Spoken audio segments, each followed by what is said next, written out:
Hey guys, welcome back to Husband to Feed Kitchen Vlog. My name is Kat and actually welcome to my mom's kitchen. I'm in Vegas right now. We're gonna celebrate Thanksgiving, but we are not really a fan of turkey. So we are actually gonna make prime rib. We have 2 prime ribs in back and they're all dry aged and room temperature ready to be cooked. We are going to use reverse-sear method today.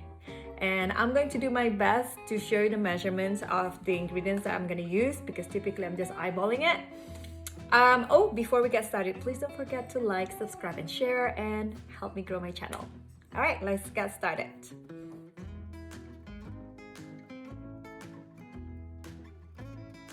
Now, before we get started with the seasoning, we are preheating the ovens to 200 Fahrenheit. All right, since we are going to season 2 prime ribs and each of the prime ribs is about 5.5 to 6 pounds. It's basically about the weight of 1 whole prime rib and you divide it into 2. Of course, the 2 is not gonna be equal because of the ribs. So that's why one is usually about 6 pounds and the other one is about 5.5 pounds, something like that. Don't worry, I'll write the recipe below in the descriptions for just 1 prime rib.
This is not my tool, so it's kind of hard for me to do this. All right, I'll do my best. Of course, halfway through, Mom came home and gave me the real deal. So now it makes it easy for me to mix everything and really grind them into one cohesive paste. Okay, I'm ready. So let's bring out the meat. This is one of the prime rib that we're gonna cook. It has been dry aged and set out at room temperature. As you can tell from the coloration of the fat and also from the surface, it's dry all around. Most of the prime rib that you get from the butcher has already been cut to separate the ribs and the meat, like this. The cut is very close to the ribs, but not all the way that it cut off the meat from the ribs. Now, in case the ribs that you get not pre-cut, you can simply do that. And you want to cut it from the end, obviously. From there, using a very sharp knife, and just follow the line of the ribs. Angle the knife towards the ribs and just slice it back and forth all the way through, holding up the meat so you can see where you're going, but be careful, don't cut all the way that you separate the meat from the ribs. Now, I mentioned the prime rib that we have has been aged. That means it has been set out for like about a week or so to drain most of the moisture out. That way the flavor is going to be more intense, but not everybody likes it. I mean, simply you can get the meat fresh from the butcher, set it out at the room temperature, and then season it and then cook it. I would talk about how to age the meat because there are different ways of doing that, but let's not do that in this video. Let's just go ahead, season this, and move on to cooking it, yeah? Honestly, just use your hand. And this is the reason why I like to mix the seasonings with the butter because it's just easier to make it stick to the meat. They're not falling all over the place. Okay.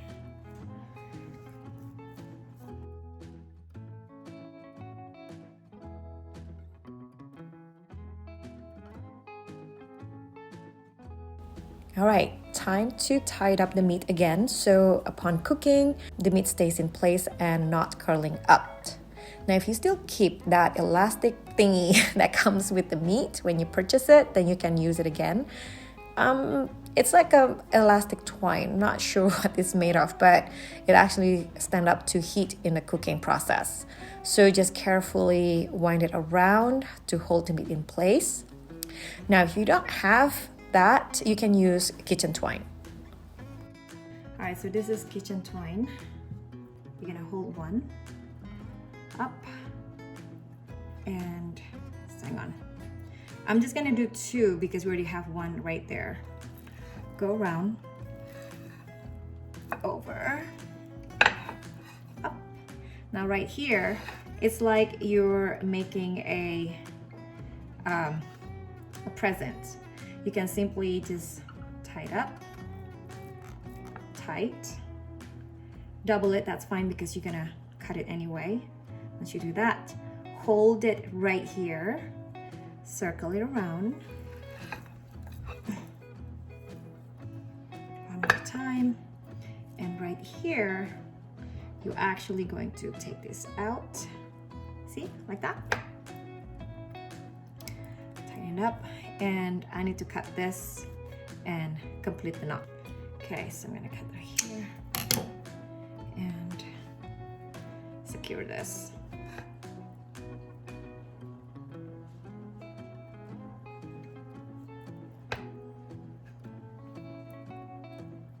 And just double knot it, make it secure. There.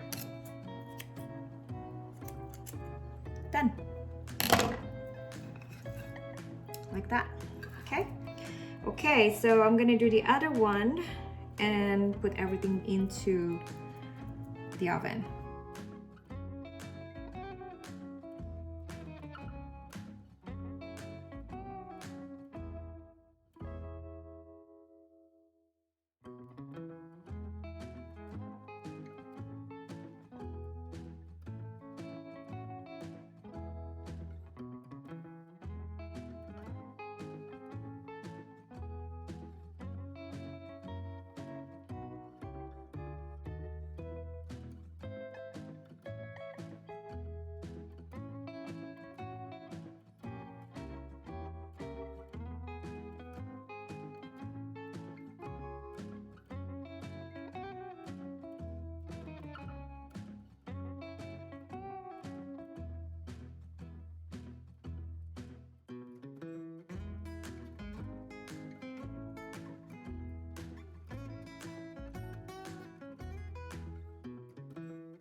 All right, now the meats are prepped. We are going to put them in the oven. Before that, one more thing. This is a very handy gadget you have in the kitchen. It's a digital meat thermometer with extended cord like this, so you can keep this metal prong inside the meat all the time, and you can read the inside temperature anytime. And actually, most of the meat thermometer with digital things like this has a alarm, so you can set the desired internal temperature you like. So in this case, I set it to 115 at 200 degrees Fahrenheit. So I set it up at 115, and we're gonna insert the metal part into all the way to the meatiest, thickest part of the meat. So it's kind of like right here. And I like to do this, guys. I use my thumb to kind of gauge, okay, this is where I'm going to stop inserting, and then just pull it inside the middle of the meat and then jab it in like that. Okay, so I know that's smack in the middle, in the center of the meat. Okay, so one is done. I'm gonna do it on the other one. Okay, same thing. I have the temperature set at 115 right here. Okay, so let's dig in. Right there. Before I forgot, I have fresh sprigs of thymes from the garden that I'm just gonna put on top of the meat, so it's gonna create a nice aroma as it slowly bakes in 200 degrees. So it's beautiful, isn't it?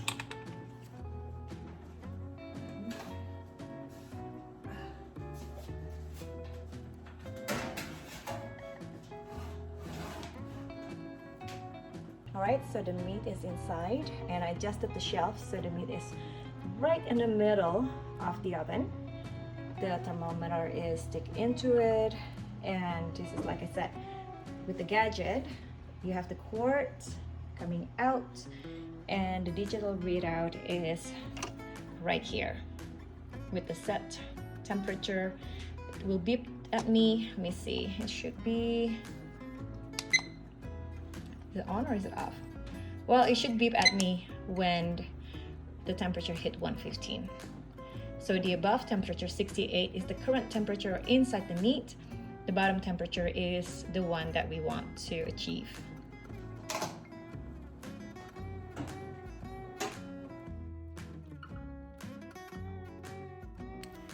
Okay, 115. Let's take the roast out.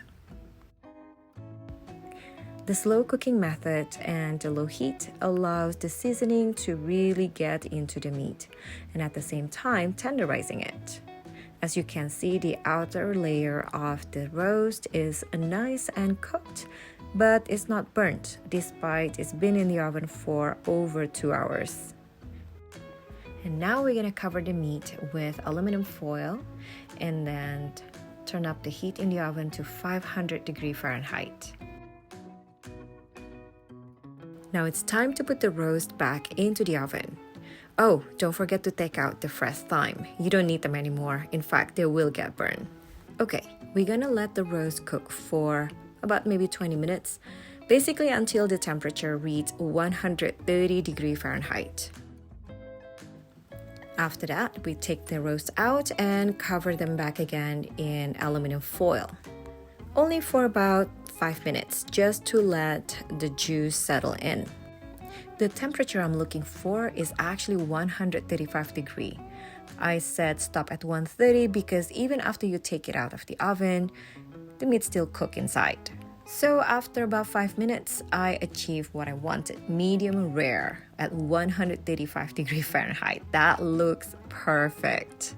Andy and I prefer our steak or our prime rib medium rare, but not everybody can handle that. Some people like it medium or they like it well done.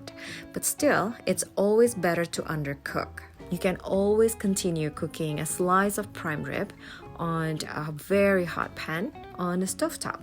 See, because you can always continue cooking, but if you are overcooked it, well, there's no going back. Anyway, I did cook 2 prime rib roast, and this is the second one. On this one, I let it sit for a little bit longer before I cut it, so the internal reading reads about 140 degrees Fahrenheit. That means the meat has a chance to cook even longer, internal temperature is higher, that means it's a little bit more than medium rare. Let's see.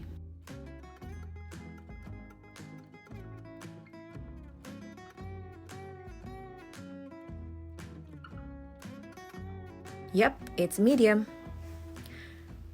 It's nice and cooked, but it's still pink in the center. Actually, this will be perfect for leftover meals tomorrow. Alright guys, and that's how I make the Reverse-Sear prime rib roast. Oh, and don't forget to check out my website, HusbandToFeed.com. I post useful links for gardening, fitness, and kitchen stuff. Also recipes I feature in this YouTube channel. And if you like this presentation, please don't forget to like, subscribe, and share the video and help me grow my channel. And if you happen to do this recipe, tag me. I want to know what you think. Alright guys, thanks for watching.